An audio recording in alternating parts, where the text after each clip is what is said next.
The early morning mist still clung to the polished brass of the New Orleans Customs Tower, a ghostly shroud over a city already stirring.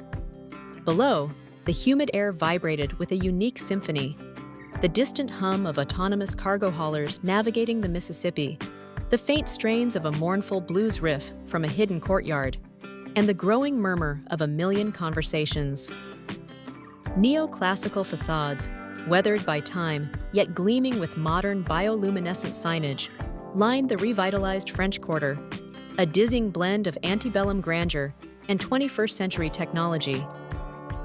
Every flag snapping in the gentle breeze, from the smallest balcony banner to the massive ensign atop the Customs Tower, or the familiar stars and bars of the Confederate States of America. It was May 2025, and the Confederacy, once a pariah, now held its place as a respected, if perpetually controversial, member of the global community. Sleek, silent atmospheric drones, also displaying the Confederate flag, patrolled the sky overhead, their advanced sensors silently monitoring trade and security, an ever-present reminder of the nation's technological prowess and its unyielding grip on order. This world, vibrant and unsettling, was fundamentally shaped by a pivotal moment over 160 years ago: the Confederate victory in the American Civil War. The pivotal divergence occurred in September 1862. General Robert E. Lee's Maryland campaign, instead of culminating in the bloody stalemate at Antietam, Sharpsburg, saw a decisive Confederate victory. It was a confluence of factors, a historical pivot point so sharp it seemed almost orchestrated. Lee, emboldened by earlier successes and sensing a decisive blow, made bolder tactical decisions, pushing his forces harder, exploiting every perceived weakness in the Union lines. He executed a daring flanking maneuver, a calculated risk that paid off handsomely. Complementing this, General Stonewall Jackson, known for his relentless pursuit, deployed his forces with an unprecedented aggression, driving deep into Union positions and shattering their cohesion. Crucial Union miscalculations plagued McClellan's Army of the Potomac. McClellan himself hesitated, his characteristic caution amplifying Confederate advantages. Intelligence failures plagued his command, leaving him blind to key movements, and his generals repeatedly misread Confederate intentions, deploying their troops reactively rather than proactively. The result was a crushing defeat for the Union forces. Retreat turned into disarray, and the psychological impact was immense. Washington, D.C. lay exposed, a mere 70 miles from the shattered remnants of the Army of the Potomac. Though Confederate forces did not directly capture the capital, the existential threat to the Union heartland sent shockwaves through the United States, shattering morale and sparking political upheaval. This military triumph provided the Confederacy with the diplomatic leverage it desperately sought. The victory was a stark demonstration of Confederate military capability, proving to the world that this was no mere rebellion, but a formidable new nation. Within weeks, Great Britain and France, two global powers already grappling with severe cotton shortages due to the Union blockade, and increasingly wary of an overly powerful, unified United States, seized the opportunity. Their recognition of the Confederate States of America as a sovereign nation was swift and decisive. Their intervention wasn't military, no European troops landed on American shores, but it was a powerful diplomatic and economic declaration. They mediated a peace treaty, signed in early 1863, effectively ending the war. The treaty recognized Confederate independence, solidifying its borders. These new frontiers, roughly along the Ohio River and westward, incorporated Missouri and parts of what would become Arizona and New Mexico, creating a vast, sprawling republic. The most contentious clause, however, stipulated a phased, compensated abolition of slavery. This compensated abolition was a bitter pill for many Confederates, a deeply divisive compromise that sparked outrage among hardliners who viewed their human property as inviolable. Yet, it was a pragmatic necessity. To gain international legitimacy and avoid a full-scale European embargo that would cripple their economy, the Confederate government accepted it, albeit reluctantly. However, the spirit of abolition was immediately subverted. The planters and politicians of the Confederacy willfully moved to protect their economic interests and maintain their social hierarchy. This compensated abolition did not bring true freedom. Instead, it became a cynical substitute, a formalized, legalized system of racial stratification, the registered laborer system. This system, built on lies and deep injustice, became the modern face of slavery. Over generations, it evolved into a de facto caste system that kept descendants of enslaved people in a state of controlled subjugation, ensuring a stable, essentially enslaved workforce. The chains were merely refashioned, their links now forged not of iron, but of hypocritical law and systemic oppression that corrupted the very soul of the nation. Over the next 160 years, this fundamental split reshaped North America and the world in profound and often tragic ways. The continent became a laboratory of divergent destinies, with two distinct nations evolving side by side, their existence a constant reminder of the war that ended too soon. The North American geopolitical landscape was permanently divided.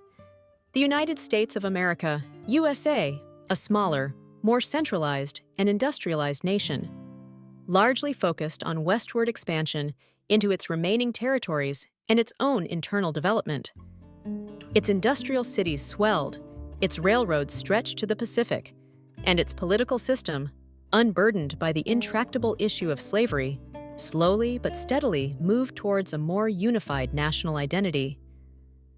The Confederate States of America, CSA, by contrast, remained a sprawling, agrarian-based republic. Its government was decentralized, with powerful state rights fiercely guarded, a direct echo of its founding principles. Yet, a unified federal apparatus wielded absolute authority over its strict racial hierarchy and expansive agricultural economy. The relationship between the USA and the CSA was a complex dance of tension and pragmatism.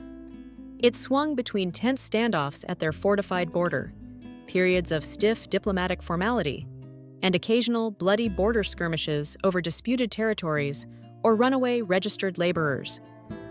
A riverine incident in 1918, where a U.S. patrol boat was fired upon near Cincinnati, almost reignited full-scale conflict, only averted by swift European mediation.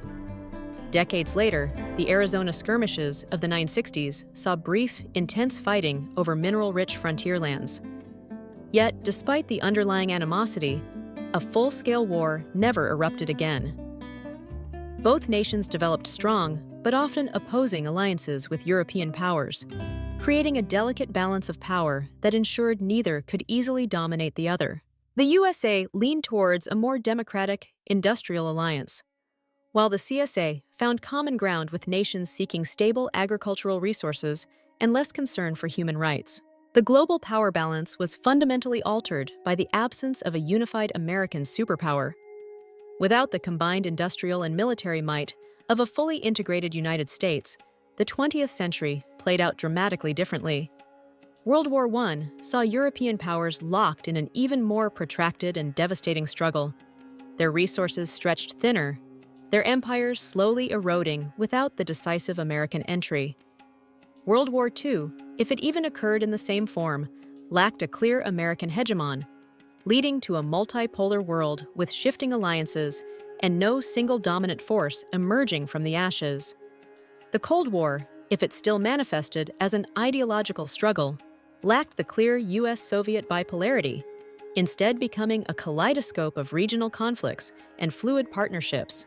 The Confederacy, with its vast agricultural exports, cotton, tobacco, sugar, and later, advanced bioengineered food staples, and its control over crucial mineral resources, became a significant economic player. It often leveraged its deep ties with European industrial powers, selling raw materials in exchange for manufactured goods and advanced weaponry. Perhaps the most stark and tragic divergence lay in societal development. In the Confederacy, the registered laborer system, established in 1863, evolved into a chillingly sophisticated, legally enforced caste system. Descendants of enslaved people were systematically designated as registered citizens or permanent residents, terms designed to sound less offensive to international ears than slave, yet offering no true freedom. These individuals were denied fundamental rights: voting, property ownership beyond meager allowances, and freedom of movement. Their lives were meticulously controlled through labor contracts that tied them to specific agricultural sectors, mining operations, or domestic service, often for generations within the same family. While outright chattel slavery ended, a pervasive, institutionalized racism became the bedrock of Confederate society. This wasn't merely social prejudice. It was legally codified segregation in schools, transportation, and public spaces, brutally enforced by specialized government agencies like the Department of Social Order. A powerful cultural narrative of white supremacy, romanticizing the Old South and its peculiar institution as a benevolent social structure, saturated all forms of media and education. In the USA, while racism still existed, the absence of the Southern states' political power allowed for a different, albeit still challenging, path towards civil rights and racial equality. Without the immense political bloc of the Southern states resisting progress, the USA could confront its own racial prejudices earlier and more effectively. The abolition of slavery and the subsequent struggle for civil rights, though still fraught with conflict, unfolded unburdened by the deeply entrenched, legally enshrined systems of the Confederacy. The USA's journey towards equality, while imperfect, was fundamentally different, marked by gradual but significant legal and social reforms. The economic and technological paths of the two nations also diverged sharply. The Confederacy's economy remained heavily agrarian, its wealth rooted in its vast plantations and innovative, though morally bankrupt, control of its labor force. It embraced advanced bioengineered crops that yielded unparalleled harvests and developed sophisticated automated farming technologies, often managed by the rigidly controlled registered laborer system. Its industrialization, however, was slower and less diverse. It often imported manufactured goods from its European allies, or relied on joint ventures with European firms, becoming a major consumer rather than a producer of advanced industrial technology. The USA, on the other hand, became a manufacturing and technological powerhouse. Driven by a need for self-reliance and innovation in the face of a formidable southern neighbor, it poured resources into robotics, advanced computing, aerospace, and sustainable energy. Its cities buzzed with innovation, attracting talent from across the globe, creating a dynamic, forward-looking economy. Finally, culture and identity evolved along vastly different lines. The Confederacy cultivated a unique cultural identity, emphasizing a romanticized version of Southern chivalry, agrarian values, and a strong martial tradition. Its arts, music, and literature reflected this distinct identity. Ballads sang of fabricated valor. Operas painted a false idol of plantation life, completely silencing the brutal reality, and literary works extolled Southern honor that filled the cultural landscape. The USA, meanwhile, cultivated a more urban, meritocratic, and globally outward-looking identity.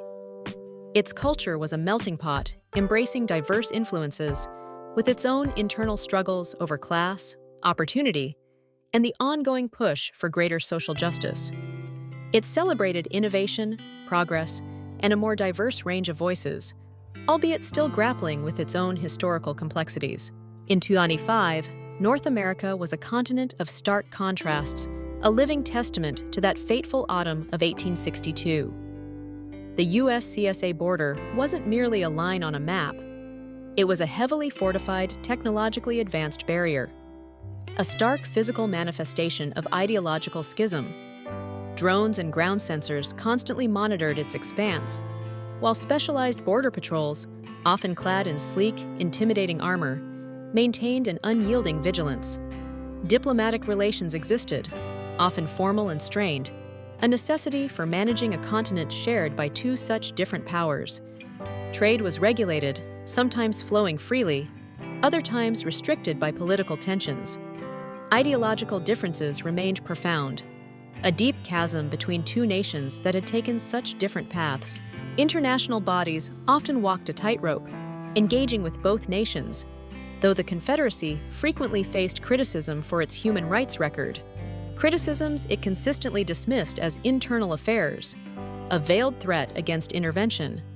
The world outside, the diminished United States, the European powers who had brokered peace, all bore some responsibility for this enduring reality. Their inaction allowed this oppressive system to thrive.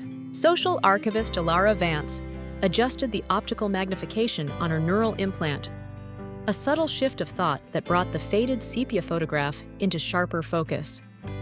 It was a digital copy of a mid-19th century daguerreotype, a family of registered laborers, their faces stoic, eyes holding a silent defiance that still resonated through the filtered, controlled light of the government archive in Atlanta, CSA. The man, a patriarch whose shoulders seemed to bear the weight of generations, held his head high. The woman beside him, her hand gently resting on a child's head, gazed directly into the lens, an unspoken challenge in her dark eyes. This was her lineage, a thread of quiet resistance stretching back to a time of explicit chains. El Rey's official role was to curate the agricultural heritage of the southern states, a grand title for a tedious, government-sanctioned task of glorifying the Confederacy's agrarian might. But her true work, clandestine and dangerous, was to digitize and cross-reference censored historical records, oral testimonies, and the hidden narratives of the permanent residents. It was a painstaking, often soul-crushing endeavor, fueled by a quiet, burning rage. This was an exhausting, often soul-destroying task, fueled not just by anger, but by a deep, unquenchable outrage against the inhumanity of this system. What truly moved Alara wasn't just a general desire for truth, but a deeply personal one. Her great-grandmother, a registered laborer named Lena, had been reassigned, a euphemism for being forcibly moved to a distant, harsher agricultural commune after a minor infraction, ripping her from her family. Elora had grown up with the whispers of Lena's story, a silent injustice that festered within her, transforming into an unyielding resolve to expose the system that had taken her ancestor. The fear of being discovered was a constant companion, a cold knot in her stomach, but the thought of Lena's stoic gaze from old family photos pushed her onward. Alara herself was a registered citizen, a descendant of those very laborers, though her family had, through generations of calculated obedience and quiet excellence, navigated the rigid societal strata to secure a coveted position within the imperial archive of Southern culture. It was a precarious perch, a constant tightrope walk between privilege and peril. She knew that any misstep, any hint of dissent, could send her plummeting back into the controlled subjugation of her ancestors. The irony was bitter. She worked to dismantle the system from within the very heart of its historical narrative. The archive itself was a study in controlled grandeur. Polished surfaces gleamed under soft, indirect lighting. The air hummed with the barely perceptible thrum of servers, each rack holding terabytes of carefully curated, heavily sanitized data. The silence was thick, broken only by the soft clicks of Alara's neural interface as she navigated endless digital files. From her secure terminal, one of the few privileged interfaces within the archive that allowed cross-referencing beyond official classifications, she could access data that would be unthinkable to the average free citizen of the Confederacy. She felt the constant, subtle hum of external surveillance, a familiar pressure against her thoughts, but her neural interface was a carefully constructed digital fortress, layered with false data streams and encryption protocols designed by her clandestine network. The government-approved history spoke of the Great Emancipation and the benevolent stewardship that followed, ensuring stable societal order and lifting the formerly enslaved into productive, dignified lives. But Alara's files painted a different, chilling picture. It was a meticulously documented system of controlled movement, restricted education, forced labor contracts, and the constant threat of reassignment for dissenters. She unearthed personal diaries, encrypted communications between overseers detailing brutal quotas, and genetic lineage records that showed entire families systematically broken apart, their members scattered across the vast Confederate agricultural belts. One entry, a fragmented digital diary from a registered citizen forced to work in the Louisiana sugarcane fields, simply read, The sweetness of the cane is a lie. There is no sweetness, only the cut, and the sun, and the ache that never leaves. The words were a ghost in her mind, a physical ache in her chest, confirming the terrible price this stability exacted from human lives. Elara's current project was the most daring yet, cross-referencing global economic data with Confederate agricultural output. Her goal was to demonstrate the hidden vulnerabilities of their seemingly robust system, to expose the sheer unsustainability of a massive, heavily controlled labor force that was perpetually on the brink of revolt. She sought to prove that the Confederacy's economic might, built on oppression, was a house of cards, subtly showing that even their bioengineered crops and automated farming technologies relied on a labor system that, if disrupted, could bring the entire edifice crashing down. She transmitted her findings in encrypted packets, a drip feed of truth, to a secret network of progressives both within and outside the CSA. This network was her lifeline, her hope. Within the Confederacy, they were a shadowy collective of academics, disillusioned minor officials, and even a few free citizens who secretly chafed under the oppressive regime. Outside, allies in the USA and sympathetic European nations waited for the intelligence that could provide leverage against the CSA on the global stage. Communication was sparse, encoded, and utterly vital.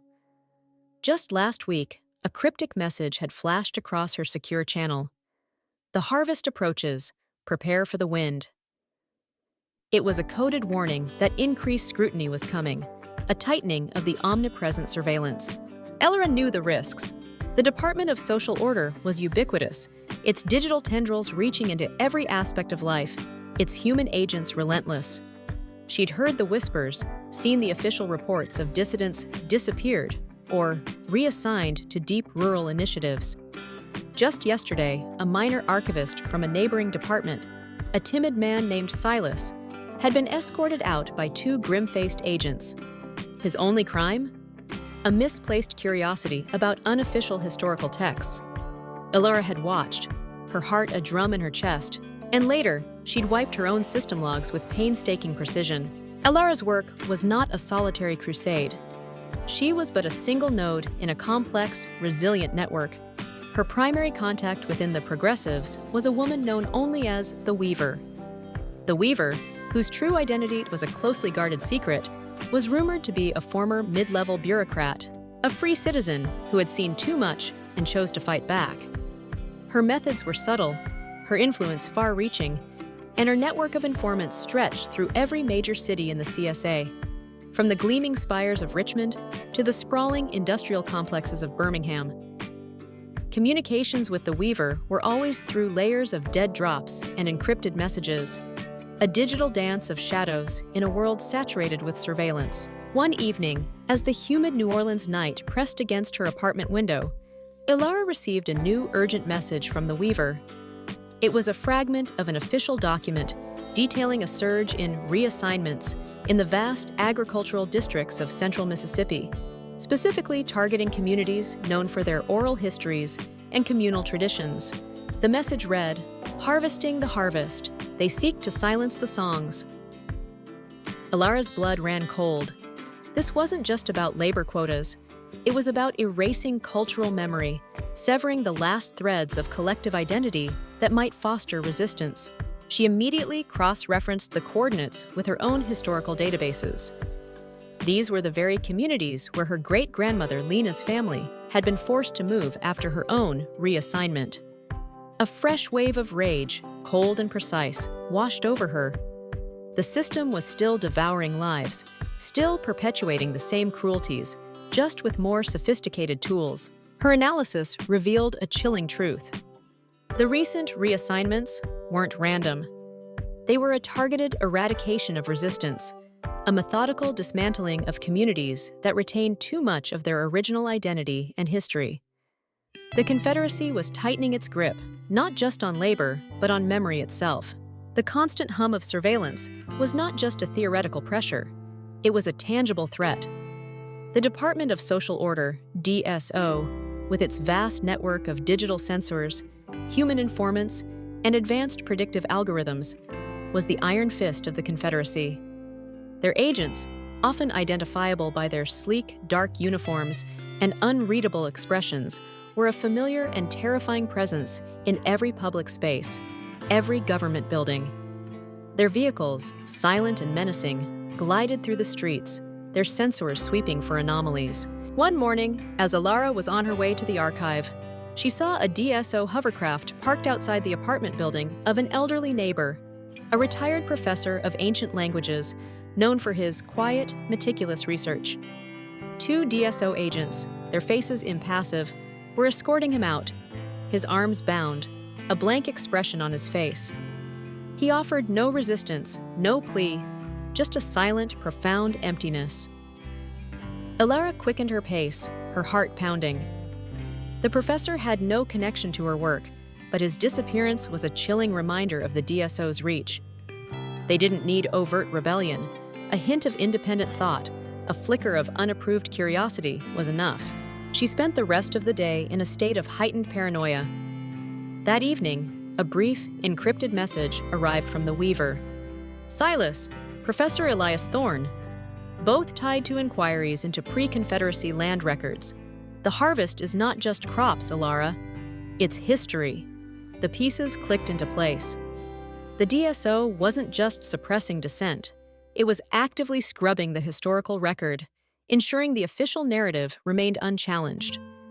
The reassignments in Mississippi were part of a larger, coordinated effort to dismantle any remaining foundations of pre-Confederate societal structures. Alara realized the urgency of her task had dramatically increased. It wasn't enough to just expose the economic unsustainability. She had to expose the deliberate erasure of cultural identity and historical truth. This was the very soul of the Confederacy they were trying to crush. The Weavers' next message was brief but electrifying. A delegation from the European Union's Human Rights Committee is scheduled to visit Richmond in 2 weeks. They will be given a guided tour of our agricultural efficiency. We need something to bypass their handlers. This was it. A direct opportunity. The risks were astronomical. Any direct transmission of such sensitive data to an international body would be an act of outright treason, punishable by permanent reassignment to the deepest, most isolated labor camps, or worse. But the potential impact was immense. If they could get this information into the right hands, it could shake the Confederacy's carefully constructed image of benevolent stability. Alara had an idea. She knew that the EU delegation would likely be given access to select, heavily sanitized digital presentations. These presentations would run on secured, but not impenetrable, Confederate network terminals. Her task: to find a way to inject her compiled data into one of these presentations, a digital Trojan horse, hidden within the very narrative the Confederacy wanted to project. She spent days, fueled by stale coffee and a gnawing anxiety, designing the digital insertion. It had to be subtle enough to bypass the initial layers of Confederate security, yet robust enough to detonate its payload, the full, uncensored data, once it was accessed by a foreign system. She crafted a self-replicating data packet, designed to look like a harmless image file, but embedded with a time-delayed trigger and an intricate encryption key that would only unlock when exposed to a specific type of international network architecture. It was a digital ghost, ready to haunt the Confederacy's carefully curated facade. The day of the EU delegation's arrival dawned hot and humid. Alara was a bundle of nerves.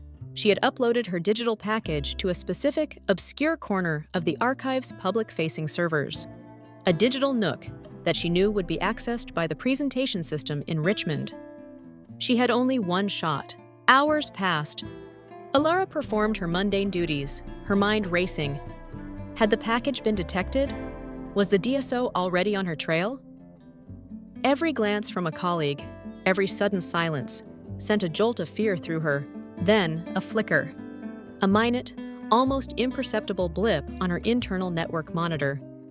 It was a single, outgoing data burst from the specific server she had targeted, an anomaly that shouldn't have occurred.